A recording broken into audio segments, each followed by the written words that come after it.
Hey guys, নমস্কার। আজকে আমি আবার একটা নতুন ভিডিও লইয়া আইছি আপনার সামনে।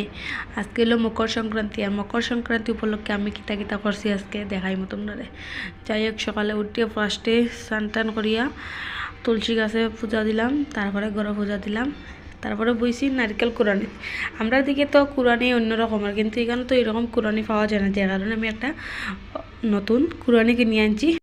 তারপরে শুরু করছি পিঠা বানানি। বাড়িতে তো মাতারা বানাইলেন, আমরা বইয়া বইয়া খাইলাম না, কিন্তু এখানে তো মাত্রা নাই, খেয়ে বানাইয়ে দিতে তাই খাইতেলে নিজে বানাইতে লাগবো, লাগে আমি লাগছি পিঠা বানানিতে। ফার্স্টে বানাইছি বকফুল, আর তারপরে বানাইছি মালপা, পাটিসাপটা, নিমকি, কিন্তু সব কিছু ভিডিও আমি বানাইছি না। তারপরে কই একলা একলা খাইতাম না, আমার বান্ধবী তারা ফোন করছি, তারা কইছি তোমরা আরে বানাইছি পিঠা আজকে খাইমু। এই যে আমি পিঠা বানাইছি দেখো, আর তারারে রাখছি, তারা আইছে, তারপরে তারা সবে মিলে খাইলো, আমিও খাইলাই, এরপরে আমি বুয়া বুয়া খাইলাম। আজকের এই ভিডিও ধরো, ধন্যবাদ, থ্যাংক ইউ।